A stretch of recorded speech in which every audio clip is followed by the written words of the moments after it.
آدم عبدك ونبيك محمد صلى الله عليه وسلم أنت المستعان ولا حول ولا قوة إلا بك سبحان ربك رب العزة عما يصفون وسلام على المرسلين والحمد لله.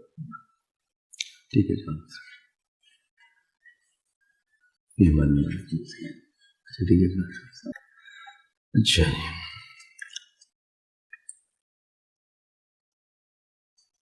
الحمد للہ رب العالمین الصلاۃ والسلام علی خاتم النبیین اما بعد اعوذ باللہ من الشیطان الرجیم بسم اللہ الرحمن الرحیم. معزز خواتین و حضرات، جیسے کہ ابھی تھوڑی دیر پہلے بات شروع ہوئی جس میں یہ بات کی گئی تھی کہ آج یکم محرم ہے اور یکم محرم جو ہے یہ حضرت عمر فاروق رضی اللہ تعالیٰ عنہ کا یوم شہادت ہے. تو اس وجہ سے ظاہر ایسے بڑے لوگوں کی جب یاد آتی ہے تو ان کے لیے واقعی دل کھل جاتا ہے اور ان کے جو مقامات ہیں ان کے بیان کرنے سے باقی لوگوں کو بھی فائدہ ہوتا ہے.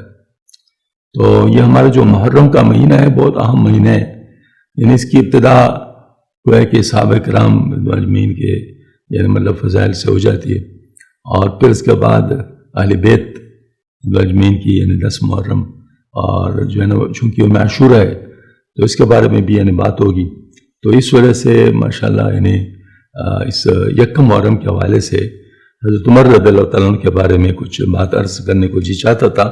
اس کی وجہ یہ ہے کہ اگر ہم لوگ اپنے بزرگوں کے بارے میں نہیں جانیں گے تو اس کا مطلب ہے کہ ہم لوگ ان کے فیض و برکات سے محروم ہو جائیں گے.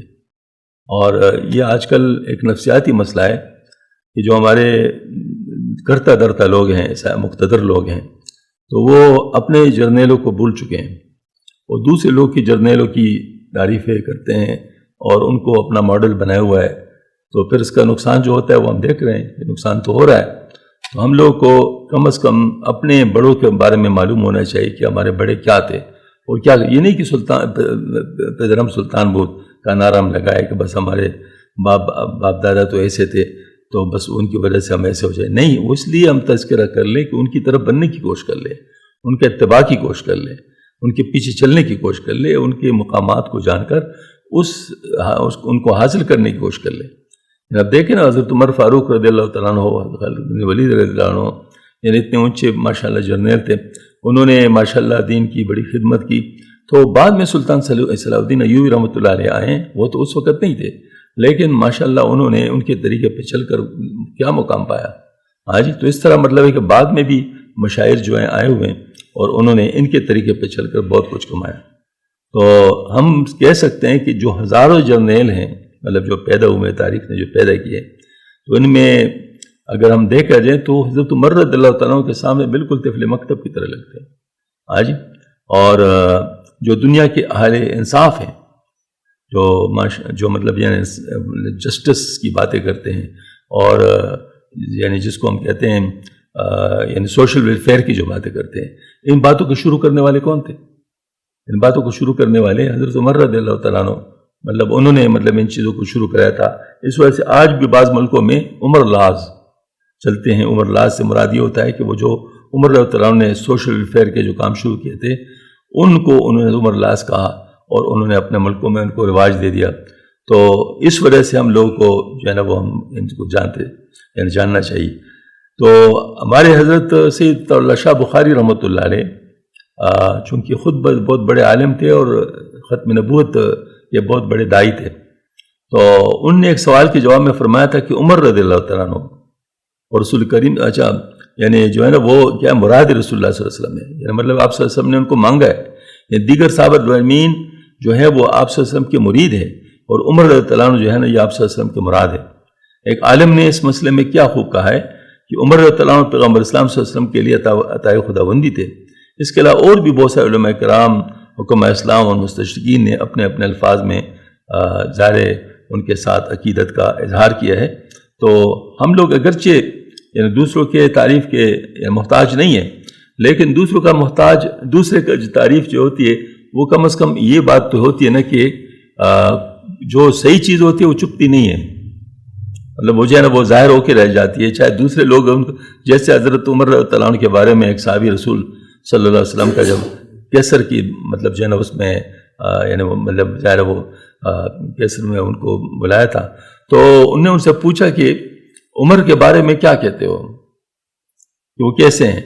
تو انہوں نے فرمایا لا یخدع ولا یخدع، نہ دھوکہ دیتے نہ دھوکہ کھاتے ہیں۔ تو کیسر نے کہا لا یخدع کا مطلب یہ ہے کہ دھوکہ دیتے نہیں تو ایماندار ہے، لا یخدع کا مطلب ہے کہ دھوکہ کھاتے نہیں تو اس کا مطلب عقل مند ہے۔ تو واقعتاً حضرت عمر رضی اللہ عنہ کی عقل اور پھر حضرت کی جو دیانتداری ہے وہ بڑی عجیب ایمانداری۔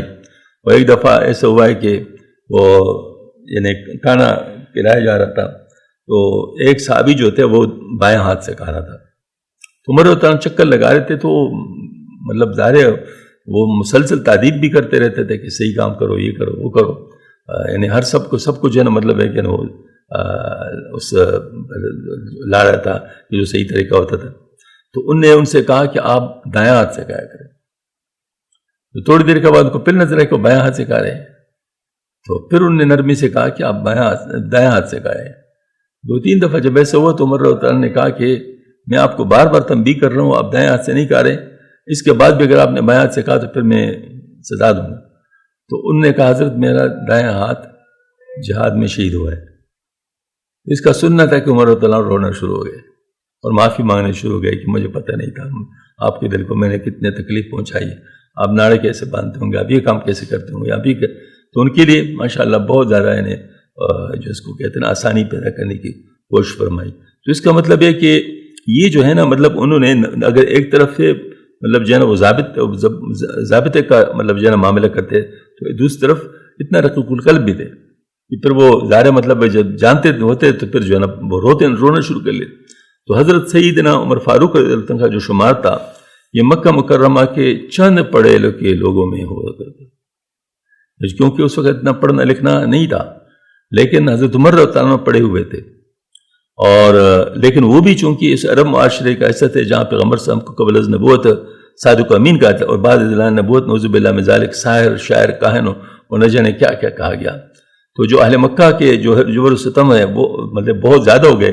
صحابہ کرام سر عام تبلیغ تو درکار عبادت بھی نہیں کر سکتے تھے، چھپ کر دین اسلام کی تبلیغ و دعوت کی جاتی تھی۔ صحابہ کرام زمین کی تعداد اس وقت تک 39 تھی۔ تو ایک رات بیت اللہ کے سامنے بات کرتے ہوئے پیغمبر صلی اللہ علیہ وسلم نے اپنے پروردگار سے عجیب دعا کی مانگی، اور وہ کیا ہے کسی کا وہاں گمان بھی نہیں تھا کہ دعا میں یہ بھی مانگا جاتا ہے۔ اسلام کی بڑھوتری کی دعا کی جاتی ہے، اہل مکہ کی ایمان لانے کی دعا کی جاتی ہے، دنیا عالم میں اسلام کی اشاعت کی دعا کی جاتی ہے، یا اہل مکہ کے ظلم و ستم کی بندش کے لیے ہاتھ اٹھایا جاتا ہے۔ لیکن میرے عظیم پیغمبر صلی اللہ علیہ وسلم نے دعا کی کہ اللہ عمر بن ہشام اور عمر بن خطاب میں سے عمر بن ہشام میں سے کسی کو اسلام کی عزت کا ذریعہ بنا دے۔ پہلے نام عمر بن خطاب کا لیا تھا، عمر بن خطاب یا عمر بن ہشام سے میں سے کسی کو اسلام کی عزت کا۔ نبی کریم صلی اللہ علیہ وسلم نے مکہ مکرمہ میں جن 2 لوگوں کو نامزد کیا اور فیصلہ خدا علام الغیوب پر چھوڑ دیا کہ اللہ ان دونوں میں سے تجھے پسند ہو دے دے، اللہ تبارک تعالیٰ نے پیغمبر صلی اللہ علیہ وسلم کی دعا کو شدید قبولیت سے نوازا اور اسباب کی دنیا میں سیدنا عمر فاروق رضی اللہ عنہ کے اسلام لانے کا سبب یہ بنا کہ ایک روز تیغ برہنہ لیے جا رہے تھے، راستہ میں بنو زہرہ سے تعلق رکھنے والا ایک شخص ملا جس نے پوچھا عمر خیریت، کہاں کا ارادہ ہے؟ کہنے لگے محمد کو نعوذ باللہ من ذالک شہید کرنے جا رہا ہوں۔ اس نے نیے دین کا اعلان کر کے مکہ والوں میں تفریق کر دیے، کیوں نہ اس کا قصہ ہی ختم کر دوں۔ بنو زہرہ سے تعلق رکھنے والے شخص نے کہا عمر اگر تم نے ایسے کیا تو کیا، بنو ہاشم بنو زہرہ تم سے انتقام نہیں لیں گے۔ کہنے لگے لگتا ہے کہ تم بھی اس نیے دین میں شامل ہو چکے۔ انہوں نے پہلے اپنے گھر کی خبر تو لو، تمہاری بہن اور بہنوئی بھی مسلمان ہو چکے ہیں۔ مطلب ہے کہ انہوں نے ان کو بھی ہے کہ مارنا چاہا، لیکن انہوں نے فوراً کہا کہ تم اپنے بہن اور بہنوئی۔ تو جلال میں نکلنے والے عمر سیدھا بہن کے گھر پہنچ گیا، یہاں سیدنا حباب بن الارث رضی اللہ تعالیٰ عنہ ان کے بہنوئی اور بہن کو سورہ طٰہٰ پڑھا رہے تھے۔ باہر سے آواز آئی اور دروازے پر دستک دی، اندر سے پوچھا گیا کون؟ جواب عمر۔ نام سنتے ہی حباب رضی اللہ عنہ تو چپ گئے۔ عمر نے آتے ہی پوچھا تم لوگ کیا پڑھ رہے تھے؟ انہوں نے بات ٹالتے ہوئے کہا کہ ہم آپس میں باتیں کر رہے تھے۔ کہنے لگے میں نے سنا ہے تم نیے دین میں شامل ہو گئے ہو۔ بہنوں نے کہا عمر وہ دین تو تیرے دین سے بہتر ہے، تو جس دین پر ہے یہ گمراہ راستہ ہے، بس سننا تھا کہ بہنوئی کو دے مارا اور زمین پر بہن چڑھانی آئی تو اتنی زور سے اس کے چہرے پر تماچا جس کے اس کے چہرے سے خون نکل آیا. بہن کے چہرے پہ خون دیکھ کر غصہ ٹھنڈا ہوا اور بہنوں کو چھوڑ کر الگ ہو کر بیٹھ گئے اور کہنے لگے کہ اچھا لاؤ دکھاؤ تم لوگ کیا پڑھ رہے تھے. یہاں پر ایک اور بات بھی تھی. یہ بہن نے کہا کہ عمر جتنا مار سکتے ہو مارو، تم ہماری جان تو لے سکتے ہو لیکن ہمارے دل سے ایمان کو نہیں نکال سکتے. یعنی اتنے جو پرعزم کلمات سنے تو اس سے جو نا عمر رضی اللہ عنہ کو جو سارا جلال تھا وہ بیٹھ گیا اور مطلب گویا کہ سوچنے میں لگ گیا کہ کیا بات ہے، یعنی بہن نے کیا بات کی ہے. تو اس پر جو ہے انہوں نے کہا کہ چلاؤ دکھاؤ تم لوگ کیا پڑھ رہے تھے. بہن نے کہا تم ابھی اس کلام کے آداب سے ناواقف ہو، اس کلام مقدس کے آداب ہیں، پہلے تم وضو کرو پھر دکھاؤں گی. انہوں نے وضو کیا کرائے اور سورۃ طٰہٰ پڑھنی شروع کی. یہ پڑھتے جا رہے تھے اور کلام الہی کی تاثیر کل کو متاثر کی جا رہی تھی. خباب بن ارسلۃ نے منظر دیکھ کر باہر نکل آئے اور کہنے لگے عمر کل رات نبی کریم صلی اللہ علیہ وسلم نے بارگاہ خداوندی میں دعا کی تھی کہ اللہم اعز الاسلام بأحد الرجلین اما ابن خطاب ابن ہشام، اور ایک دوسری روایت میں الفاظ کو اس طرح اللہم اعز الاسلام بأبی بن ہشام و بعمر بن خطاب، اے اللہ عمر بن خطاب کسی اسلام کا ان میں سے کسی ایک کے ذریعے اسلام کی تائید فرما. اے عمر میرے دل نے گواہی دی تھی کہ دعا پیغمبر صلی اللہ علیہ وسلم نے عمر بن خطاب کے حق میں پوری کی ہوگی. اس طرح کی ایک اور روایت سیدنا کے ملک فرماتے کان رسول اللہ صلی اللہ علیہ وسلم دار عمر بن خطاب اوابن جار بن ہشام قال اللہم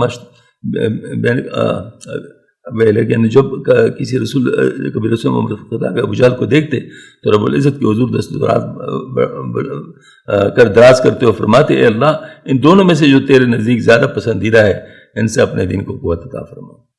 تو سیدنا خباب بن ارس رضی اللہ تعالیٰ عنہ سے سیدنا عمر رضی اللہ عنہ کہنے لگے اچھا تم مجھے بتاؤ محمد صلی اللہ علیہ وسلم کہاں ہے، میں ان سے ملنا چاہتا ہوں. انہوں نے بتایا کہ صفا پہاڑی پر واقع ارقم رضی کے مکان میں قیام پذیر ہے. سیدنا عمر رضی اللہ عنہ چل پڑے اور بڑے درے پر مقیم صاحب نے جب دیکھا کہ عمر آ رہے اور ہاتھ میں ننگی تلواریں تو گھبرائے ہوئے آپ صلی اللہ علیہ وسلم کو بتایا وہی اسد اللہ و رسولی سیدنا حمزہ بن عبد المطالب رضی اللہ عنہ بھی تھے. وہ فرمانے آنے دو، اگر ارادہ نیک ہے تو خیر اور اگر ارادہ صحیح نہیں تو اسی کے تلوار سے اس کا سر قلم کروں گا. یہ جو ہے نا مطلب عمر رضی اللہ عنہ بھی واقعی مطلب بڑے جرار تھے لیکن وہ بھی حمزہ رضی اللہ عنہ تھے تو دونوں برابر کے مطلب وہ تھے. تو انہوں نے فرمایا کہ اگر ایک نیک ارادے سے آئے تو ٹھیک ہے وہ نونی کی تلوار سے اس کا سر قلم کر دوں گا. جب سیدنا عمر رضی اللہ عنہ وہاں پہنچے تو پیغمبر صلی اللہ علیہ وسلم پر نزول وحی جاری تھا. وہ چند لمحوں میں آپ نے عمر سے فرمایا عمر تم کس چیز کا انتظار کر رہے ہو، کیا ابھی وقت نہیں ہے کہ تم اسلام قبول کرو؟ بس یہ سنت ہے کہ فوراً کلمہ شہادت پڑھتے ہوئے دائر اسلام میں داخل ہو گئے. اصحاب رسول صلی اللہ علیہ وسلم نے عمر تو اسلام لانے کی خوشی میں اس زور سے نعرہ تکبیر بلند کیا کہ کسی نے کعبہ میں بیٹھے ہوئے کفار مشرکین نے بھی سنا. اس نعرے کی آواز سے وادی مکہ میں گونج اٹھی. پھر نبی رحیم صلی اللہ علیہ وسلم نے سیدنا عمر رضی اللہ عنہ کسی مبارک پر دستک رکھا اور دعا فرمائی اللہ مخرج ما فی صدرہ من غل و عید ایمان، یا اللہ اس کے سینہ میں جو کچھ میل کے چل دور کر اس کے بدلے ایمان سے اس کا سینہ بھر دے. قبول اسلام کے وقت بعض محرکین کے نزدیک آپ کی عمر 30 سال تھی اور بعض کہتے ہیں کہ عمر 26 سال تھی. مصر کے ایک بہت بڑے عالم مفسر قرآن جناب علامہ طنطاوی رحمۃ اللہ علیہ جملہ کا ہے حقیقت یہ کہ عمر اسی گھڑی پیدا ہوئے اور یہیں سے ان کی تاریخی زندگی کا آغاز ہوا. مفسر قرآن سید عبداللہ بن عباس رضی اللہ عنہ فرماتے ہیں قال رسول اللہ صلی اللہ علیہ وسلم لما اسلم اتانی جبرائیل فقال استبشر اہل السماء یا سلام باسلام عمر. یعنی حضور صلی اللہ علیہ وسلم نے فرمایا کہ جبرائیل میرے پاس نے فرمایا کہ جبرائیل علیہ السلام میرے پاس آئے اور کہا کہ آسمان والے عمر رضی اللہ عنہ قبول اسلام پر خوشیاں منا رہے ہیں. چند لمحوں میں سیدنا عمر فاروق رضی اللہ عنہ نے فرمایا اے اللہ یہ نبی کیا ہم حق پر نہیں ہے؟ آپ صلی اللہ علیہ وسلم نے اس بات میں جواب تو فرمایا پھر چپ کر عبادت کیوں کرے، چلیے خانہ کعبہ میں چل کر عبادت کرتے ہیں. میں قربان جو اپنے آقا محمد صلی اللہ علیہ وسلم پر انہیں ایسے ہی عمر رضی اللہ عنہ کو تو نہیں مانگا تھا بلکہ درست نگاہ نبوت دیکھ رہے تھے کہ اسلام کو عزت و شوکت عمر رضی اللہ عنہ کے نصیب ہوگی. حضور صلی اللہ علیہ وسلم نے صحابہ کرام کو 2 صفوں میں تقسیم کیا. ایک صف کے آگے اسد اللہ اور رسول سیدنا حمزہ رضی اللہ عنہ چلتے اور دوسرے صف کے آگے مراد رسول صلی اللہ علیہ وسلم چل رہے تھے. عطائے خداوندی سید عمر فاروق رضی اللہ عنہ. مسلمان جب خانہ کعبہ میں داخل ہوئے تو کفار مکہ نے دیکھا نظر پڑی کہ حمزہ رضی اللہ عنہ اور عمر تو بڑے غمگین ہوئے لیکن کس میں جرت تھی کہ کوئی بولتا. اس دن سے مسلمانوں کے لیے تبلیغ دین میں آسانی پیدا ہوئی اور یہی وہ دن تھا جب اللہ کے نبی صلی اللہ علیہ وسلم نے فرمایا ان اللہ جعل الحق علی لسان عمر وقلب وهو الفاروق فرق اللہ بین الحق. والباطل۔ اللہ تعالیٰ نے سچ کو عمر رضی اللہ عنہ کے قلب و لسان پر جاری کر دیا، اور وہ فاروق ہے، اللہ تعالیٰ نے اس کے ذریعے حق و باطل میں فرق کر دیا۔ جناب سیدنا عبداللہ رضی اللہ عنہ فرماتے ہیں اللہ کی قسم ہم کعبہ کے پاس کل بندو نماز نہیں پڑھ سکتے تھے یہاں تک کہ عمر رضی اللہ عنہ نے اسلام لائے۔ اس طرح صہیب بن سنان رضی اللہ عنہ فرماتے کہ جب عمر رضی اللہ عنہ اسلام قبول کیا تو اسلام کو غلبہ حاصل ہوا، اور ہم کل بندو اسلام کی دعوت دینے لگے، اور ہم حلقہ بنا کر بیت اللہ میں بیٹھے ہوتے تھے، ہم بیت اللہ کا طواف کرنے لگے، اور ہم پر کوئی زیادتی کرتے تو ہم ان سے بدلے لیتے تھے۔ کچھ اسی قسم کے تاثرات فقیہ الامت سیدنا عبداللہ بن مسعود رضی اللہ عنہ کے بھی ہے۔ فرماتے کہ عمر کا رضی اللہ عنہ کا اسلام قبول کرنا ہماری کلی فتح تھی، اور عمر رضی اللہ عنہ کا ہجرت کرنا ہمارے لیے اللہ تعالیٰ کی نصرت خاص تھی، اور آپ رضی اللہ عنہ کی خلافت تو ہمارے لیے سراپا رحمت تھی۔ میں نے وہ دن بھی دیکھے جب ہم بیت اللہ میں کے قریب نماز ادا نہیں کر سکتے تھے، لیکن جب عمر رضی اللہ عنہ اسلام لائے تو آپ رضی اللہ عنہ کفار سے مقابلہ کیا، یہاں تک کہ وہ نماز پڑھنے دینے لگے۔ سیدنا حضرت عمر رضی اللہ عنہ کی شان رفیع میں چند فرامین رسول اللہ صلی اللہ علیہ وسلم یعنی پیش کیے جاتے ہیں۔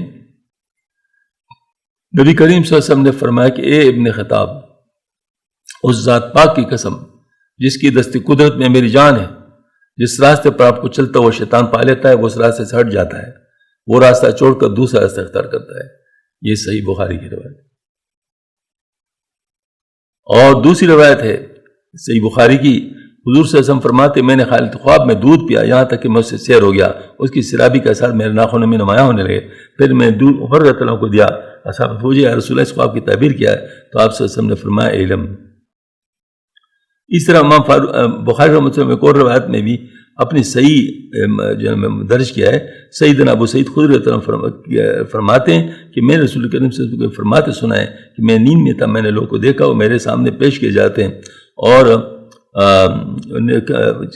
قمیص سے پہنے، کسی قمیص سینے تک، کسی کے سے نیچے، اور پھر عمر رضی اللہ عنہ پیش کیا، انہیں ایسی لمبی کلی قمیص پہنی ہوئی تھی کہ وہ زمین پر گرتی جا رہی تھی۔ اصحاب نے فرمایا عرض کیا یا رسول اللہ اس خواب کی تعبیر کیا ہے؟ آپ نے فرمایا دین۔ اس طرح بڑی مشہور و معروف حدیث نبوی کہ آپ سے فرمایا اگر میرے بعد کوئی نبی ہوتا تو عمر ہوتا، یعنی اگر سلسلہ نبوت جاری رہا تو سیدنا عمر رضی اللہ عنہ بھی منصب نبوت سے سرفراز کیے جاتے۔ ایک حدیث مبارکہ میں ہے کہ رسول کریم صلی اللہ علیہ وسلم نے فرمایا کہ تم سے پہلے جو امم گزری ان میں محدث ہوا کرتے، اور میرے امت میں اگر کوئی محدث ہے تو عمر ہے۔ اس حدیث پر محدث کی تشریح صاحب فتح البخاری علامہ ابن حجر اسقلانی رحمۃ اللہ علیہ فرماتے ہیں المحدث الملہم وہو شین من قبل الملائ الاعلیٰ ومن یجری الصواب علی لسانی بغیر قصد، یعنی محدث وہ ہے جس کی طرف اللہ پاک کی طرف الہام کیا جائے ملائ اعلیٰ سے، اس کے دل میں القاء کیا جائے، اور بغیر کسی قصد و ارادے کے جس کی زبان پر حق جاری کر دیا جائے، یعنی اس کی زبان سے حق بات ہی نکلے۔ ایک بار سیدنا عمر فاروق رضی اللہ تعالیٰ عنہ شفیع اعظم نبی کریم صلی اللہ علیہ وسلم کے بارگاہ میں حاضر ہوئے اور عمرہ کی اجازت طلب کی، تو نبی کریم صلی اللہ علیہ وسلم نے فرمایا اے میرے بھائی اپنی نیک دعاؤں میں ہمیں بھی شریک کرنا اور بھول نہ جانا۔ سلسلہ حدیث سے آخر حدیث پیش کرتا ہوں کہ یہ سلسلہ بہت دراز ہے اور دامن صفات میں جگہ کم ہے۔ بخاری شریف میں سیدنا انس بن مالک رضی اللہ عنہ سے مروی حدیث ہے کہ ایک دفعہ حضور صلی اللہ علیہ وسلم کے پہاڑ احد کے پہاڑ پر تشریف لے گئے، ہمراہ بکر عمر عثمان رضی اللہ عنہ بھی تھے۔ احد کا پہاڑ لرزنے لگا تو حضور صلی اللہ علیہ وسلم نے اپنا قدم مبارک احد پر مارتے ہوئے فرمایا اے احد ٹھہر جا، تجھ پر اس وقت نبی صدیق اور شہید کے علاوہ اور کوئی نہیں۔ اس کے بعد سیدنا عمر رضی اللہ عنہ فرمایا کہ اللہ مرزقنی شہادۃ فی سبیلک وموتا فی بلد رسولک بلد حبیبک، اے اللہ مجھے اپنی راہ میں شہادت کی موت دینا اور موت آئے تو تیرے حبیب پاک صلی اللہ علیہ وسلم کے شہر میں آئے۔ آخری ایام حیات میں آپ صلی اللہ علیہ وسلم نے خواب دیکھا کہ ایک سرخ مرغ نے آپ صلی اللہ علیہ وسلم کی شکم مبارک میں 3 کو چونچے ماری۔ آپ رضی اللہ تعالیٰ عنہ کی شکم مبارک میں 3 آخری ایام میں حیات میں آپ رضی اللہ تعالیٰ عنہ نے خواب دیکھا کہ ایک سرخ مرغ نے آپ رضی اللہ عنہ کی شکم مبارک میں 3 چونچے ماری۔ آپ رضی اللہ عنہ نے خواب لوگوں سے بیان کو فرمایا میرے موت کا وقت قریب ہے۔ اس کے بعد یہ ہوا کہ ایک روز اپنے معمول کے مطابق بہت سویرے نماز کے لیے مسجد میں تشریف لے گئے۔ اس وقت ایک درہ آپ کے ہاتھ میں ہوتا تھا اور سونے والے کو اپنے درہ سے جگاتے تھے۔ مسجد میں پہنچ کر نمازوں کی صفیں درست کرنے کا حکم دیتے، اس کے بعد نماز شروع فرماتے اور نماز میں بڑی بڑی صورتیں پڑھتے۔ اس روز بھی آپ نے ایسے ہی کیا، نماز ویسی آپ نے شروع کی تھی، صرف تکبیر تحریمہ کہنے پایا تھا کہ ایک مجوسی کافر ابو لولو اور جو حضرت معاویہ کا غلام تھا ایک زہر آلود خنجر لیے ہوئے مسجد کے محراب میں چھپا ہوا بیٹھا تھا۔ اس نے آپ رضی اللہ عنہ کی شکم مبارک میں 3 زخم کاری اس خنجر سے لگائے۔ آپ بے ہوش ہو کر گر گئے تو عبد الرحمن بن عوف سے آگے بڑھ کر بجائے آپ کی رضی کی امامت کے مختصر نماز پڑھ کر سلام پھیرا. اب بلبل نے کس طرح مسجد سے باہر نکل جائے، مگر نمازوں کے صفے دیوار کی حائل تھی، اسے نکل جانا آسان نہیں تھا. اس نے اور صحابی کو بھی زخمی کرنے 13 صحابی زخمی جن میں 7 جانبر نہ ہو سکے. اتنے میں نماز ختم اور بلبل پکڑ لیا گیا. جب اس نے دیکھا میں گرفتار ہو گیا تو اسی خنجر سے اپنے آپ کو ہلاک کر دیا. بالآخر آپ کی دعائے شہادت کو اللہ تعالیٰ نے قبول فرمایا اور دیار حبیب صلی اللہ علیہ وسلم میں بلکہ مصلی رسول صلی اللہ علیہ وسلم پر آپ کو ذی الحج بروز 4 شنبہ بدھ کو زخمی کیا گیا اور 1 محرم بروز 1 شنبہ اتوار آپ دیکھے کمالے ساری چیزیں مل گئیں. اتوار کا دن ہے اور 1 محرم ہے. یہ بالکل یہ مطلب جو ہے نا وہ مل گئی ہے. شہادت کے وقت آپ کی عمر 63 سال تھی. حضرت صہیب رضی اللہ عنہ نے نماز جنازہ پڑھائی اور خاص روز نبوی صلی اللہ علیہ وسلم میں ابوبکر صدیق رضی اللہ عنہ کے پہلو میں آپ رضی اللہ عنہ کی قبر بنائی گئی رضی اللہ تعالیٰ عنہ وارضاہ. تو عمر رضی اللہ تعالیٰ عنہ یہ ماشاءاللہ اللہ پاک نے ان کو بہت اونچے صفات سے نوازا تھا. اور اس میں ایک جو سمجھنے کی بات ہے وہ یہ ہے کہ اللہ جل شانہ نے سارے لوگوں کو صلاحیتیں تقسیم کی ہوئی ہیں، چاہے مسلمان ہے چاہے کافر ہے، جو بھی ہیں ان کو صلاحیتیں تقسیم کی ہے. پھر اس کے بعد وہ ان صلاحیتوں کو کس چیز کے لیے استعمال کرتے ہیں یہ ان کے اوپر ہوتا ہے. یعنی گویا کہ ان کو اختیار جو دیا جاتا ہے اس اختیار کے مطابق وہ صلاحیتیں تقسیم ہوتی ہیں. تو اگر وہ صلاحیتیں صحیح چیزوں کے لیے استعمال ہو جائے تو بہت اونچا مقام حاصل کر لیتا ہے، اور اگر وہ صلاحیتیں غلط چیزوں کے لیے استعمال کر لے تو اسفل السافلین میں گر جاتا ہے. جیسے کہ اللہ پاک نے قرآن پاک میں فرمایا لَقَدْ خَلَقْنَا الْإِنسَانَ فِي أَحْسَنِ تَقْوِيمٍ ثُمَّ رَدَدْنَاهُ أَسْفَلَ سَافِلِينَ.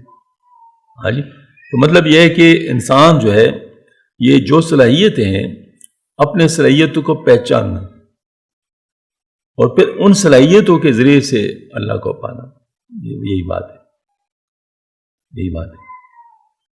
اگر میں غلط نہ ہوں تو جس میں مربی والی جو بات کی جاتی ہے وہ اصل میں اسی کی پہچان کی بات ہے کہ اللہ پاک نے جس اسم کے ذریعے سے ان کی تربیت کی ہوتی ہے، جو صلاحیتیں ان کو دی ہوتی ہے، ان صلاحیتوں کو اگر انسان پہچان لے اس کے ذریعے سے اللہ کو پانے کی کوشش اور صحیح کر لے تو ظاہر ہے ان کے لیے بہت آسانی ہوتی ہے اپنے صلاحیتوں. لیکن اگر وہ اپنے صلاحیتوں کو استعمال نہ کرے دوسروں کی صلاحیتوں کے ذریعے سے وہ کرنا چاہے تو پھر وہ کر نہیں سکتا، تو فیل ہو جاتا ہے، پھر وہ نہیں کر سکتا. جیسے مثال کے طور پر میں کہتا ہوں کہ اللہ پاک نے اگر کسی کو انجینئر بننے کے صفات دیے ہوئے ہیں تو جب وہ انجینئر بننے کی کوشش کرے گا تو بہت جلدی اور بہت اونچا انجینئر بن جائے گا. لیکن وہ ڈاکٹر بننے کی کوشش کرے گا تو بالکل ایک فیل قسم کا ڈاکٹر بنے گا کیونکہ اس کے اندر اس کی صلاحیت نہیں ہوئی. اس طرح اگر کسی کو اللہ پاک نے ڈاکٹر بننے کی صلاحیت دی ہے تو وہ اگر ڈاکٹر بننے کی کوشش کرے گا تو بہت اعلیٰ ڈاکٹر بنے گا. لیکن اگر وہ انجینئر بننے کی کوشش کرے تو وہاں پر فیل ہو جائے گا. یہ میں نے مثال دی. اسی طریقے سے اللہ پاک نے جو صلاحیتیں دی ہوتی ہیں ان صلاحیتوں کے ذریعے سے اللہ پاک اگر اس کے تربیت کا سامان پیدا فرمائے تو پھر کام بن جاتا ہے. مشائخ کا کام یہی ہوتا ہے. مشائخ کا کام یہی ہوتا ہے کہ وہ لوگوں کے اندر جو صلاحیتیں ہوتی ہیں ان کو پہچان لیتے ہیں. اب دیکھیں یہیں سے آپ اندازہ لگائے کہ آپ صلی اللہ علیہ وسلم نے کن کے لیے دعا مانگی تھی، یعنی عمر بن خطاب رضی اللہ عنہ کے لیے اور عمر بن ہشام، ان کے اندر یہ صلاحیت تھی، دونوں کے اندر صلاحیت تھی. تو ایک کس مقام پہ پہنچ گیا جب اس نے اسلام قبول کیا اور کہاں سے کہاں پہنچ گیا، اور دوسرا جس نے اسلام قبول نہیں کیا اور مخالفت میں وہ صلاحیت استعمال کر دی تو کہاں پہنچ گیا، اسفل سافلین میں پہنچ گیا. یعنی ان کے مرنے پر آپ صلی اللہ علیہ وسلم نے فرمایا اس امت کا فرعون مر گیا، جو ابو جہل تھے اس عمر کا فرعون مر گیا اس امت کا. اور آپ صلی اللہ علیہ وسلم مر رہے کے بارے میں کیا فرمایا، اگر میرے بعد نبی ہوتے تو مرو. تو اس کا مطلب یہ ہوا کہ صلاحیتیں تو ایک جیسی تھی، ان کی بھی تھی ان کی بھی تھی، لیکن کسی نے قدر کی کسی نے قدر نہیں کی. اب اس پر میں جو ہے نا عرض کرنا چاہوں گا کہ اللہ جل شانہ نے قرآن پاک میں جو ارشاد فرمایا ہے فَأَلْهَمَهَا فُجُورَهَا وَتَقْوَاهَا، اس نفس کے اندر اللہ پاک نے 2 چیزیں رکھ دی ہیں. یہ 2 چیزیں موجود ہیں اس نفس کے اندر. ہاں جی، بس اگر اختیار دے دیا ان دونوں سے استعمال کر لو تو ان میں سے دو میں سے جو بھی استعمال کرنا چاہو، اختیار دے دیا. اب جس نے تقوی لے لیا تو ان کے لیے فرمایا قد افلح من زکاہا، اور جنہوں نے تقوی نہیں لیا تو اگر روشنی نہیں لی تو کیا لیا ہے؟ مجھے بتاؤ پھر کیا لیا؟ اندھیرے لے لیا نا. تو ان کے لیے کیا فرمایا وقد خاب من دساہا، اور یقیناً تباہ و برباد ہو گیا وہ شخص جس نے اپنے آپ اپنے نفس کا تزکیہ نہیں کیا، اس کو پاک نہیں کیا. تو اس وجہ سے صلاحیتیں ہمارے اندر جو بھی ہیں، اللہ نے جو صلاحیتیں بھی رکھی، کوئی بھی محروم نہیں ہے، کوئی بھی محروم نہیں. یہ نہیں کہہ سکتے کہ صلاحیتیں رہیں نہیں، ہے لیکن پہچان کی بات ہے اور استعمال کی بات ہے. بعض دفعہ پہچان نہ ہونے کی وجہ سے رہ جاتے ہیں، بعض دفعہ جو مطلب یہ کہ استعمال نہ ہونے کی وجہ سے رہ جاتے ہیں. تو اس کا مطلب یہ اب یہ مشائخ کا کام آپ صلی اللہ علیہ وآلہ وسلم کے تو فعل، آپ صلی اللہ علیہ وسلم کے صحابہ کے تو فعل، وہ چیز اسی طرح چلی آ رہی ہے کہ مشائخ کا کام بھی یہی ہوتا ہے کہ لوگوں کی صلاحیتوں کو پہچان لیں. ہاں جی، لوگ کی صلاحیتوں کو پہچان لیں، اور جب وہ لوگ کی صلاحیتیں پہچان لیں پھر ان سے وہی کام لیتے ہیں جو ان کے اندر صلاحیت ہوتی ہے. نتیجتاً وہ سچ جاتے ہیں ماشاءاللہ. وہی لوگ ماشاءاللہ بہت بڑے بن جاتے ہیں اور اللہ پاک ان سے کام لیتے. اب دیکھو سید سلیمان ندوی رحمۃ اللہ علیہ کو، مفتی شفیع صاحب رحمۃ اللہ علیہ کو، ہاں جی، اس طرح جو ہے مطلب ہے کہ ڈاکٹر عبدالحی صاحب رحمۃ اللہ علیہ کو، اور کیا نام بتاؤں، مولانا صاحب رحمۃ اللہ علیہ کو. یہ سب حضرات ماشاءاللہ کوئی عالم تھا، کوئی ڈاکٹر تھا، کوئی مطلب جو ہے وہ کیا تھا، کوئی کیا تھا. لیکن کیا ہوا جب حضرت تھانوی رحمۃ اللہ علیہ کے پاس آئے وہ نکل گئے. تھوڑا سا غور کر لیں، اس وقت پورے ہندوستان کے اندر اگر پورے ہندوستان کے اوپر ہم نظر ڈالیں تو وہ لوگ مشہور ہیں، وہ لوگ ان کو جانتے ہیں، لوگ ان کو جانتے ہیں جن کی اصلاح کسی بزرگ کی محفل میں ہو چکی ہے. ان میں سے مطلب وہی لوگ مشہور ہیں. باقی علماء بہت تھے، علماء نہیں کہ علماء تھے نہیں، لیکن ان کا پتہ نہیں چلا. بس وہ اپنے علم اپنے ساتھ لے گئے اور جو ہے مطلب ان سے وہ کام نہیں لیا گیا. تو اب یہ کام لینے کا جو صلاحیت ہے، کام یہ اصل میں بنیادی بات ہے. اب دیکھو اس وقت صورتحال یہ ہے، کیا پورے ہندوستان میں صرف یہ 20-25 لوگ تھے. مفتی شفیع صاحب رحمۃ اللہ علیہ ہو گئے، مولانا زکریا صاحب رحمۃ اللہ علیہ ہو گئے، مولانا قاسم رحمۃ اللہ علیہ ہو گئے، مولانا رشید احمد گنگوئی رحمۃ اللہ علیہ ہو گئے، مولانا شاہ عبد الغنی رحمۃ اللہ. یہ 20-25 حضرات نام بنتے ہیں. کیا صرف اتنے تھے؟ نہیں، بہت سارے تھے. لیکن استعمال ان صلاحیتیں کن کی استعمال ہو گئی اور کن کی استعمال نہ ہو سکی. یہ اصل میں یہ بنیادی بات ہے. تو ہم لوگوں کا کام یہ ہے کہ جو اپنی صلاحیتیں ان کی پہچان کروانے کے لیے مشائخ کے پاس جائیں، مشائخ کے ساتھ رہیں، ان کے ساتھ اٹھے بیٹھیں. اس سے کیا ہوگا؟ جیسے مقناطیس بنتا ہے نا، کس طرح مقناطیس بنتا ہے، اس کے لیے ایک ہوتا ہے فیرو میگنیٹ، مطلب وہ یعنی جو میگنیٹ بن سکتا ہو وہ لوہا. اگر وہ لوہا مقناطیس کے ساتھ رگڑے ایک خاص طریقے سے تو کچھ وقت میں بعد میں وہ مقناطیس بن جائے گا، خود وہ مقناطیس بن جائے گا. تو اس کا مطلب کیا ہے؟ یا تو یہ کہ بجلی دے دو تو اسی وقت عارضی طور پر مقناطیس بن جائے گا، بجلی نکالو تو بس مقناطیس ختم. یا تو یہ طریقہ ہے کہ بجلی کے ذریعے سے عارضی طور پر مقناطیس بناؤ، یا مستقل مقناطیس بناؤ تو پھر کیا ہے؟ اسی رگڑ سے، مطلب اسی طریقے سے مطلب جو ہے بنتا ہے. تو اسی طریقے سے ہمارے جو اللہ والے ہیں ان کی جوتی عصیدہ کرنے سے، ان کے ساتھ اٹھنے بیٹھنے سے، ان کی بات ماننے سے، ان کے سامنے سر تسلیم خم کرنے سے کام بنتا ہے، کام بنتا ہے. عمر رضی اللہ تعالیٰ جب مسلمان ہوئے تو پھر کیسے رہے؟ پھر آپ صلی اللہ علیہ وسلم کو دیکھ دے کر سب کچھ کرتے رہے، اور آپ صلی اللہ علیہ وسلم سے پوچھ کر سب کچھ کرتے رہے. ہاں جی، تو یہ کیا بات تھی؟ صلاحیت تھی ان میں. اب یہ صلاحیت جو ہے نا وہ استعمال ہونی شروع ہو گئی. تو یہی اصل میں بنیادی بات ہے. میں اس مجلس میں یہ بات عرض کرنا چاہتا تھا کہ ہم لوگ کو حضرت عمر رضی اللہ عنہ کی اس مطلب جو ہے نا وہ جو یعنی زندگی ہے اس کے اندر یہ سبق ملتا ہے کہ اللہ پاک نے جس کو جو کچھ دیا ہے اس کو ضائع نہ ہونے دے، اس کو ضائع نہیں ہونے دے. مثال کے طور پر دیکھو نا، آپ کسی بھی زمین پر جو زرخیز زمین ہو اس کے اندر کچھ ایسی فصلیں ہوتی ہیں وہ اگر آپ اس میں تو اس سے وہ بنجر ہو جاتا ہے. بعض زمین ایسے ہوتی ہے کہ اس کے اندر ایک خاص قسم کا فصل وہ کر لے تو وہ نہ صرف یہ کہ وہ صحیح نہیں بلکہ آئندہ کے لیے اور بھی صحیح نہیں ہوتی، وہ بنجر ہو جاتی ہے۔ اور کچھ ایسے ہوتے ہیں کہ جو کہ ماشاءاللہ یعنی وہ یعنی صحیح ہوتی ہیں، تو اس کا مطلب یہ ہے کہ یعنی اس سے مزید ہوتا ہے، تو اس وجہ سے ہم لوگ کو دیکھنا چاہیے۔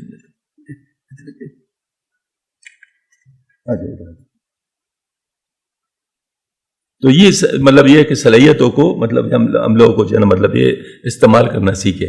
تو بہرحال میں اس لیے عرض کروں گا کہ ہم لوگ کو اس سے سیکھنا چاہیے کہ عمر رضی اللہ عنہ کی جس صلاحیت استعمال ہو گئی اسی طریقے سے ہماری صلاحیتیں بھی استعمال ہو جائیں۔ ہم دیکھتے تھے مولانا اشرف صاحب مطلب جو ہمارے شیخ تھے، ان کے پاس جو لوگ آتے تھے تو وہی عام انجینئر، ڈاکٹر، پروفیسر مطلب جو یونیورسٹی میں ہوتے ہیں وہی ہوتے تھے، لیکن بعد میں وہی لوگ مختلف بن جاتے، ان کا سوچ بدل جاتا، ان کی رائے بدل جاتی، ان کے انداز بدل جاتا، ان کے فیصلے بدل جاتے، وہ ساری چیزیں بالکل مختلف ہو جاتی تھی، اور پھر لوگ کی رہنمائی کریں۔ ابھی ڈاکٹر فدا صاحب ہمارے وہ ظاہر مطلب ڈاکٹر ہی ہے نا، تو کیا ڈاکٹر کم تھے پشاور میں؟ پشاور میں ڈاکٹر بہت سارے ہیں، لیکن ڈاکٹر فدا صاحب ان میں مختلف ہیں۔ تو اس طرح مطلب یہ کہ ہم دیکھیں کہ جو لوگ ماشاءاللہ صلاحیت والے ہیں ان کو اپنی صلاحیتوں کو استعمال کروانے کے لیے اور بچانے کے لیے غلط چیزوں سے بچنے کے لیے ان کو ایسی جگہ پر جانا چاہیے جہاں جیسے ہیرا ہوتا ہے نا، ہیرا اس کا یہ اور ہوتا ہے، یعنی مطلب کان سے نکلتا ہے تو ایک اور ہی ہوتا ہے دیہات، مطلب اس کے وہ جو اور ہے اگر اس کو آپ صحیح طریقے سے کاٹے نہیں تو ضائع ہو جائے گا، ضائع ہو جائے گا، مطلب وہ جو ہے نا وہ اس کے وہ چیزیں نہیں نکلیں گی جو کہ ہیرے کی ہوتی ہیں۔ لیکن اگر آپ اس کو ماہر، وہ جو ہیرے کا جو کاٹنے والا ماہر ہے اس کے پاس لے جائیں، اس کو اس طریقے سے کاٹیں کہ جس سے اس کے تمام ریفلیکشنز جو ہے نا وہ صحیح طور پہ ہوں، تو بہت قیمتی بن جاتا ہے، بہت قیمتی بن جاتا ہے۔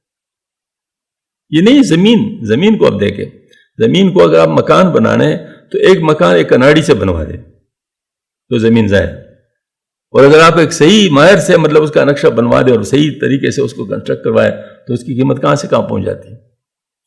لوہا ہے، لوہا جو ہے نا مطلب یا سونا ہے، لوہا ہے، جو بھی میٹل ہے اس کو آپ یعنی جو استعمال کرتے ہیں اس کی قیمت کہاں سے کہاں پہنچ جاتی ہے۔ یہ گھڑیوں میں گھڑی کتنی مہنگی ہوتی ہے تو اس کا جو دھات ہوتا ہے وہ کتنا ہوتا ہے، اگر وہ ویسے استعمال کرتے تو کچھ بھی نہیں ہوتا، اتنا زیادہ نہیں ہوتا، لیکن جس وقت آپ اس کو کاٹ کوٹ کے اس کے مطلب پروسیسنگ کر کے سارا کچھ کر کے وہ پتہ نہیں 100 گنا 200 گنا 300 گنا تک اس کی قیمت بڑھ جاتی ہے۔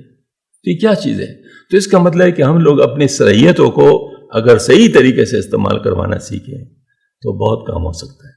تو ایک تو یہ بات میں عرض کرنا چاہتا، دوسرے کا اہم بات ہے کہ محرم کا جو میں نے عرض کیا تھا، یکم محرم تو یہ ہے، اس کی اہمیت اس وجہ سے بھی کہ ہجری سن کی ابتدا ہے، ہجری سن اس سے شروع ہوتا ہے، یکم محرم سے شروع ہوتا ہے، اور سن ہجری کیا چیز ہے، اس پہ ہمارے بہت سارے جو عبادت کے جو ہے نا مطلب ہے یعنی دارمدار عبادت کے، جیسے اس پر روزے کا، یہ زکوٰۃ کا ہے، حج کا ہے، یہ سب جو ہے نا مطلب یعنی ہجری سن سے اس کی ابتدا یعنی اس کی پہچان ہوتی ہے۔ جیسے مطلب 10 ذی الحج کو حج ہوتا ہے، عرفات، ہاں جی، اس طرح جو 10 محرم کو عاشورہ ہوتا ہے، اس طرح رمضان شریف میں روزے رکھے جاتے ہیں۔ یہ سب چیزیں کیا ہے، یہ مطلب اس ہجری سن کے ساتھ ہوتے ہیں۔ تو ہجری سن جو ہے یہ کیا ہے، یہ ہماری پہچان ہے۔ اب لوگوں میں یہ چیز ختم ہو گئی ہے، لوگ دوسری چیزوں کو جو مطلب دیکھتے ہیں اور ہجری سن کو نہیں دیکھتے ہیں۔ تو یہ اصل میں بات یہ ہے کہ ہم لوگ کو اس کے بارے میں بھی ذرا تھوڑا سا خیال کرنا چاہیے کہ ہم لوگ اپنے جو پہچان ہے اس کو ختم نہ کریں۔ جرمنی میں تھا تو ایک دفعہ میں اپنے آفس میں گیا، سیکریٹری کے آفس میں، تو 24 اپریل تو میرے 24 اپریل کا ڈیٹ آف برتھ لکھا ہوا تھا، تو اس نے مجھے کہا happy birthday to you. تو میں نے سنی کہ میں نے کیا کہتی ہے، میں نے کہا اگر ان کو میں نے یہ کروایا تو پھر تو یہ لمبا چھوڑا قصہ کریں گے۔ تو میں نے کہا، اس نے کہا کہ آپ کا برتھ ڈے نہیں ہے یہ؟ میں نے کہا نہیں۔ تو اس نے کہا آپ کا تاریخ میرے پاس لکھی ہوئی ہے، تو آپ کے برتھ ڈے ہے؟ میں نے کہا نہیں، ہمارا سن یہ نہیں ہے، ہمارا سن تو ہجری ہے، اور وہ یکم محرم سے شروع ہوتا ہے، اور بالکل علیحدہ پروسیجر ہے، بس فوراً چپ ہو گئی، اس کے بعد پھر کچھ کہہ سکتی تھی۔ ہاں جی، تو اب ہمارا طریقہ کار بالکل مختلف ہے، ہم لوگ ان چیزوں کے نہیں ہیں۔ تو اب جیسے یہاں پر مطلب عمر رضی اللہ عنہ کا یوم وفات جو اس کا بارے میں کہہ رہے ہیں، تو کیا کہہ رہے ہیں؟ یہ یکم محرم کو جو بھی تاریخ تھا، وہ عیسوی جو بھی تھا، تو اس کو تو ہم نہیں لیتے نا، ہم تو اسی کو لیتے ہیں۔ تو اس طرح مطلب ہے کہ ہم لوگوں کو اس چیز کو زندہ رکھنا ہے، تو چاند کا دیکھنا اور اس کو مینٹین کرنا، وہ تمام چیزیں ہمارے لیے بہت ضروری ہے۔ تو بہرحال یہ ہے کہ ایک تو اس لحاظ سے کہ ہجری سن یہ بہت اہم ہے، اور اس کی ابتدا ہماری یکم محرم سے ہو رہی ہے۔ اور دوسری بات اس میں یہ بات ہے کہ اس میں عاشورہ بھی آتا ہے۔ عاشورہ کیا ہے؟ عاشورہ کے بارے میں انشاءاللہ اگلے ہفتے تفصیلی بات ہوگی، مطلب اگلے اتوار کو تفصیلی بات ہوگی، کیونکہ اس وقت جو ہے نا وہ تو بات مطلب اتنی تفصیلی نہیں ہو سکتی، لیکن یہ کہ یہ جو مطلب یہ کہ اگلی اتوار کو مطلب اس پہ تفصیلی بات ہوگی۔ اتنا میں اس وقت بتا دیتا ہوں کہ 9 اور 10 یا 10 اور 11 کو روزہ عاشورہ کا رکھا جاتا ہے، اس لیے فرمایا کہ چونکہ آپ نے فرمایا وخالف الیہود والنصارى، یہود وخالف الیہود، وخالف الیہود مطلب اس میں جو ہے نا وہ اس کی مخالفت کرو۔ مخالفت سے مراد یہ ہے کہ چونکہ وہ 10 کو روزہ رکھتے ہیں، اور رکھتے ہیں اس وجہ سے کہ موسیٰ علیہ السلام کی قوم کو آزادی ہوئی تھی فرعون سے، تو فرمایا موسیٰ علیہ السلام تو ہمارے ہیں تو ہم بھی رکھیں گے، لیکن یہود کے ساتھ اختلاف کر کے۔ اختلاف کیسے کریں گے؟ وہ صرف 10 کو رکھتے روزہ، ہم 9 10 کو رکھیں گے یا 10 11 کو رکھیں گے۔ اس سے پتہ چلا کہ مخالفت یہود کی مشابہت سے کتنا ضروری ہے کہ آپ صلی اللہ علیہ وسلم نے حکم کو برقرار رکھا، لیکن اس کے ساتھ ایک کا اضافہ کر کے اس کو تبدیل کر دیا۔ تو ہمیں بھی مشابہت سے پرہیز کرنا چاہیے۔ تو دوسری بات یہ ہے کہ یہ جو دن ہے یہ 10 محرم کا، اس کے بارے میں آپ صلی اللہ علیہ وسلم نے فرمایا اگر کسی دن اس دن اپنے گھر والوں پر وسعت کی، یعنی ان کے اوپر خرچ کر لیا، کھلا خرچ کر لیا کھانے پینے وغیرہ میں، تو پورے سال ان کو اللہ تعالیٰ یعنی وافق رزق نصیب فرمائیں گے اس طرح۔ تو یہ ایک ہمارے لیے ایک ماشاءاللہ خوشخبری ہے کہ ہم بھی اس پر عمل کر سکتے ہیں، کہ ہم جو ہے نا ماشاءاللہ جو ہے نا وہ کر سکتے ہیں۔ ایک تو یہ والی بات ہے کہ ہم لوگ ذرا تھوڑا سا اس پر اچھی طرح مطلب جو ہے ٹھیک ہے، مطلب اس نیت سے کہ اللہ پاک، آج کل مہنگائی وغیرہ بھی تو ہے، تو برکت کے لیے حاصل کرنے کے لیے ہم جو ہے مطلب اس کو کر سکتے ہیں۔ تو ایک تو یہ بات۔ دوسرے ایک اہم بات میں عرض کرنا چاہتا تھا کہ ہم لوگ اہل سنت والجماعت ہیں، الحمدللہ الحمدللہ الحمدللہ اہل سنت والجماعت۔ اہل سنت والجماعت کون ہے؟ آپ صلی اللہ علیہ وسلم نے فرمایا یہود کے 71 فرقے تھے، نصارہ کے 72 ہو گئے تھے، میرے امت میں عنقریب 73 ہو جائیں گے، لیکن ایک نجات پائے گا۔ تو صحابہ کرام نے پوچھا کون نجات پائیں گے؟ فرمایا ما انا علیہ واصحابی، جس پر میں ہوں، جس پر میرے صحابہ ہیں۔ آپ دیکھیں تو یہ اسی سے اہل سنت والجماعت بنا ہے، میں جس پر ہوں سنت، اور ما انا علیہ واصحابی یہ جماعت صحابہ۔ تو ہم الحمدللہ جماعت صحابہ کے ساتھ ہے، سنت کے ساتھ ہے، لہٰذا ہم سب کو مانتے ہیں۔ آپ صلی اللہ علیہ وسلم کو جو ہدایت کا راستہ ملا تھا اللہ تعالیٰ کی طرف سے، اس راستے اس سے پھر 3 ذریعوں سے ہم تک دین آیا ہے آپ صلی اللہ علیہ وسلم سے، کیونکہ آپ صلی اللہ علیہ وسلم کبھی گھر میں رہے تو گھر والوں کو ہی ان باتوں کا پتہ چلا، باقی لوگوں کو تو پتہ نہیں چلا کہ کیا ہوا گھر میں، وہ تو ظاہر پردے والی بات تھی، تو ان کو پتہ نہیں چلا، لہٰذا وہ علم جو اہل بیت سے آیا ہے وہ وہی ہے جو ان کے عام لوگوں کے پاس نہیں ہے۔ پھر آپ صلی اللہ علیہ وسلم جب باہر تھے تو ممکن ہے کہ گھر والے بعض دفعہ نہ ہو ساتھ، جیسے فاطمہ رضی اللہ عنہا تو باہر ساتھ نہیں ہو سکتی، حسن حسین رضی اللہ عنہ اس وقت بچے تھے، اور جو ہے مطلب ہے کہ علی رضی اللہ عنہ کا بھی ہر وقت ساتھ ہونا تو ضروری نہیں تھا، تو ابوبکر صدیق رضی اللہ عنہ غار ثور میں تھے، تو اس وقت کے احکام کس کو معلوم تھے؟ ابوبکر صدیق رضی اللہ عنہ کو یا عمر رضی اللہ عنہ، جو بھی مطلب باہر تھے۔ تو بہرحال یہ ہے کہ عام صحابہ سے جو دین ملا ہے وہ بھی ہے، اور کچھ باتیں ایسی ہیں جو میاں بیوی کے درمیان ہوتی، کوئی اور اس کو نہیں جان سکتا، وہ باتیں بھی اللہ تعالیٰ نے آپ صلی اللہ علیہ وسلم کی مخفی نہیں رکھی، تو امہات المومنین کے ذریعے سے وہ پہنچی ہے۔ تو امہات المومنین کے ذریعے سے جو پہنچی ہے وہ کیا ہے؟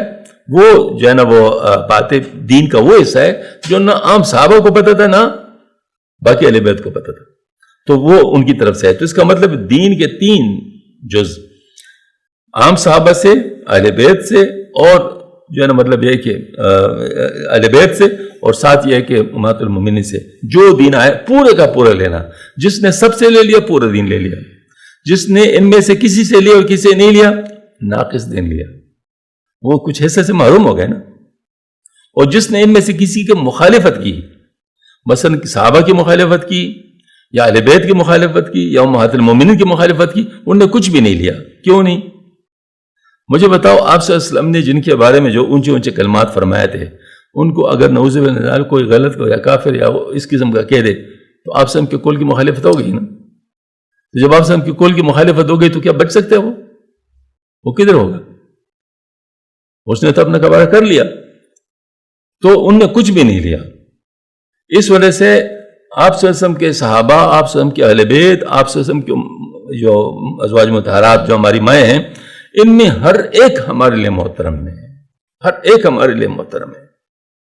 ہم ہر ایک کے قائل ہیں، ہر ایک کی ادب کرتے ہیں، ہر ایک کے ساتھ محبت کرتے ہیں اور ہر ایک سے لینے والے ہیں. اسی لیے ہماری سنت والجماعت ہیں.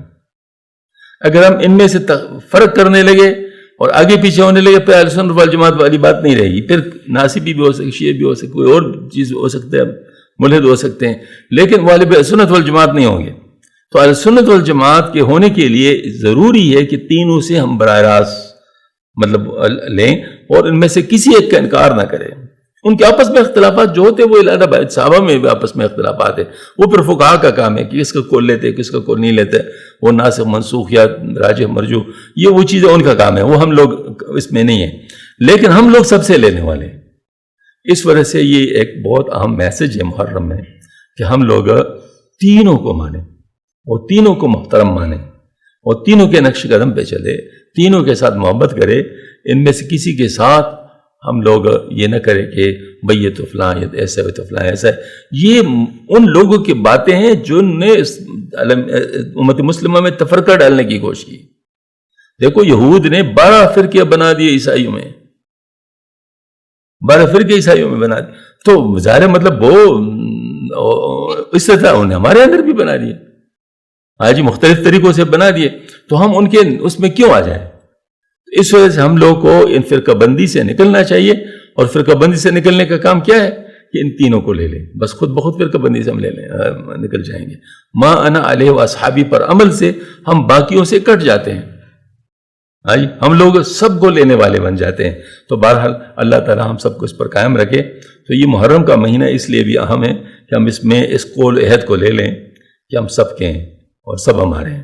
اب دیکھیں نا، بہت سارے یعنی اہل سنت والجماعت نادانی کی وجہ سے یا کسی کی شرارت کی وجہ سے غلط بیانی کی وجہ سے وہ جو ہے نا یعنی ایسے الفاظ کہہ دیتے ہیں جو کہ اہل سنت کے نہیں ہو سکتے. مثلا کوئی کہہ دیتے نعوذ باللہ من ذالک، نعوذ باللہ من ذالک، یعنی جو ہے نا وہ علی رضی اللہ عنہ کے بارے میں غلط بات کہیں تو غلط ہے. کوئی ابو بکر صدیق رضی اللہ عنہ کے بارے میں اگر بات کہے تو غلط ہے. کوئی عمر رضی اللہ عنہ کے بارے میں غلط بات کہے تو غلط ہے. کوئی کسی اور صحابی کے بارے میں، امیر معاویہ رضی اللہ عنہ کے بارے میں غلط بات کہے تو غلط ہے. تو اس کا مطلب ہم تو کسی کے بارے میں بھی غلط بات نہیں کر سکتے، ہم تو سب کو ماننے والے ہیں. لہٰذا ہم لوگ اپنی ایمانوں کو محفوظ رکھیں اور ہم کسی کے بھی جو ہے نا وہ غلط گفتار لوگوں کے ساتھ نہیں ہیں. ہم ان سب کو مانتے ہیں اور سب کے پیچھے چلنے والے ہیں. یہ بنیادی بات ہے. اگر ایسا ہم نہیں کریں گے تو پھر ہم اپنے پاؤں پہ کلاڑی ماریں گے. تو بعض دفعہ ایسا ہوتا ہے کہ ریئیکشن میں آ جاتے ہیں لوگ. مثلا کچھ لوگ صحابہ کے خلاف ہیں، صحابہ کے خلاف تو ہیں نا لوگ، تو جو صحابہ کے خلاف ہے بکواس کرتے ہیں جو ہے نا صحابہ کے بارے میں. اب جو وہ لوگ جو جن کو مانتے ہیں، وہ مثلا اہل بیت کو مانتے ہیں، تو ان کے مقابلے میں اہل بیت کے خلاف بات ہو سکتی؟ بھائی وہ جھوٹ بولتے ہیں، وہ تو ان کے. جیسے مثال کو تو امام زین العابدین رحمۃ اللہ علیہ کس کے؟ وہ تو ہمارے ہیں. امام جعفر صادق رحمۃ اللہ کس کے؟ ہمارے ہیں. امام باقر رحمۃ اللہ کس کے؟ ہمارے ہیں. دیکھو امام جعفر صادق رحمۃ اللہ علیہ اہل بیت میں سے ہے اور ہمارے 2 بڑے اماموں کے پیر ہیں. امام ابو حنیفہ رحمۃ اللہ علیہ کے، امام مالک رحمۃ اللہ علیہ کے پیر ہیں، جن کو ہم پیر کہتے ہیں نا، شیخ، وہ ہیں. اور امام حنیفہ رحمۃ اللہ تو ان کے بارے میں ایسی بات فرماتے ہیں کہ اگر 2 سال میں نے حضرت کے ساتھ نہ گزارے ہوتے تو میں ہلاک ہو جاتا. ایک دن پوچھ رہے ہیں حضرت امام حنیفہ رحمۃ اللہ علیہ، امام جعفر صادق حضرت، یا جو ہے نا کہ آپ صلی اللہ علیہ وسلم کے جو نا اولاد ابن رسول اللہ صلی اللہ علیہ وسلم، وہ مجھے ایک بات بتائے کہ کیا ایسا ہو سکتا ہے کہ اللہ جل شانہ نے جو ہے نا وہ یعنی کسی کو مجبور کیا ہو؟ ایسے تو نہیں ہے. تو مطلب یہ ہے کہ اس طرح دو مختلف باتیں فرمایا کہ پھر اس کے درمیان ہے سب کچھ. اصل بات ہے کہ حضرت نے اس پر بہت بڑا علم گویا کہ حضرت سے لے لیا. ایک دن جو ہے نا وہ فتوے دے رہے ہیں مدینہ منورہ میں, کسی نے چپکے سے کہا کہ امام جعفر صادق رحمۃ اللہ علیہ بھی ادھر ہیں. تو اس پر جو ہے نا وہ فون ڈر گئے, وہ جا کر ڈرتے ڈرتے کہا کہ حضرت آپ ابن رسول سے موجود ہے اور میں فتوے دے رہا ہوں, آئیے آپ مسجد پہ بیٹھے, ہم پوچھیں گے آپ جواب دیں گے. تو میں نہیں میں نے آپ کی جواب سن لیے, میں نے کو اپنے آباء و اجداد کے خلاف نہیں سنا, تو آپ فتویٰ دیتے رہیں. یہ وہ اجازت ہے جو ماشاء اللہ ابو حنیفہ رحمۃ اللہ کے ساتھ حضرت امام جعفر صادق رحمۃ اللہ کی طرف سے ہے. تو لہٰذا ہم لوگوں کو یہ دیکھنا چاہیے کہ اگر ہمارے امام ان کے ساتھ ہیں تو ہم کون ہیں. مجھ سے ایک سادہ آدمی نے پوچھا کہ کیا امام حسین رضی اللہ عنہ کو امام کہہ سکتے ہیں؟ میں نے کہا خدا کے بندے کیا تو نے سوال کیا, عجیب آدمی ہو. میں نے کہا ان کا پڑپوتا امام جعفر صادق رحمۃ اللہ علیہ, وہ امام حنیفہ رحمۃ اللہ کے پیر ہیں, ان کے بارے میں ایسی بات کرتے ہیں. تو امام حنیفہ رحمۃ اللہ امام کہتے ہیں نا, تو اگر ان کے امام کہہ سکتے ہیں تو ان کا جو پیر ہے جن کی وجہ سے وہ بنا ہے ان کو ہم کیا کہیں؟ تو اگر ان کو کہہ سکتے ہیں ان کا جو پردادا ہے جن کی وجہ سے وہ ان کو سارا کچھ ملا ہے ان کو ہم کیا کہیں؟ میں نے کہا اپنے امامت کس کو؟ میں نے کہا وہ امامت جو وہ لوگ کہتے ہیں وہ تو ہم نہیں کہتے, وہ امامت کا دوسرا کنسپٹ ہے, وہ ہمارا نہیں ہے امام معصوم جس کو ہم کہتے ہیں. ہم تو امام اس کو کہتے ہیں جو دین کا رہنما ہو. تو دین کے رہنما وہ نہیں ہے تو کون ہے؟ دین کے رہنما تو وہی ہے, کیونکہ آپ صلی اللہ علیہ وسلم نے ان کے بارے میں بات فرمائی ہے, حدیث سفینہ ہے. تو اس کا مطلب ہے کہ ہم لوگوں کو جو ہے نا یہ بات نظر انداز نہیں کرنی چاہیے. ان کا اپنا مقام ہے, امام جعفر حضرت امام حضرت ابوبکر صدیق رضی اللہ عنہ, عمر رضی اللہ عنہ, عثمان رضی اللہ عنہ کا اپنا مقام ہے, اور ان کا اپنا مقام ہے امہات المومنین میں خدیجہ رضی اللہ کبریٰ رضی اللہ عنہ کا اپنا مقام ہے, عائشہ صدیقہ رضی اللہ عنہ کا اپنا مقام ہے, فاطمہ الزہرا رضی اللہ عنہ کا اپنا مقام ہے. ان سب کے اپنے اپنے مقامات ہیں. اب دیکھو میں ماں سے بھی محبت کرتا ہوں, بہن سے بھی محبت کرتا ہوں, بیوی سے بھی محبت کرتا ہوں, بیٹی کے ساتھ بھی محبت کرتا ہوں. کیا یہ ساری محبت ایک جیسی ہے؟ ساری محبت ایک جیسی نہیں, لیکن محبت سب کے ساتھ ہے یا نہیں ہے؟ تو اسی طریقے سے ماشاءاللہ یہ سب کے اپنے اپنے وہ ہیں مقامات ہیں. آپ صلی اللہ علیہ وسلم کے ساتھ اپنی اپنی نسبتیں ہیں. کوئی بیٹی ہے, کوئی بیوی ہے, کوئی جو ہے نا مطلب یہ کہ یعنی وہ ظاہر مطلب اور رشتے ہیں. تو ہم سب کو ماشاءاللہ محترم کہتے ہیں. اللہ جل شان ان کے لیے ہمارے دلوں کو صاف فرما دے, ان کے فیوز و برکات کے لیے ہمارے دلوں کے رستے کھول لے, اور کسی طریقے سے خلاف جو ہے نا ان کے لیے ہمارے دل میں نہ لائیں. اللہ پاک ہمیں اس سے محفوظ کر دے. شیطان نے جو جال بچائے ہوئے ہیں ان جالوں سے ہماری حفاظت فرمائے. وآخر دعوانا الحمدللہ رب العالمین. ربنا تقبل منا انک انت السمیع العلیم وتب علینا انک التواب الرحیم. سبحان ربک رب العزۃ عما یصفون وسلام علی المرسلین والحمد للہ رب العالمین برحمتک یا ارحم الراحمین. ربنا اغفر لنا ذنوبنا وکفر عنا سیئاتنا وتوفنا مع الابرار وصلی اللہ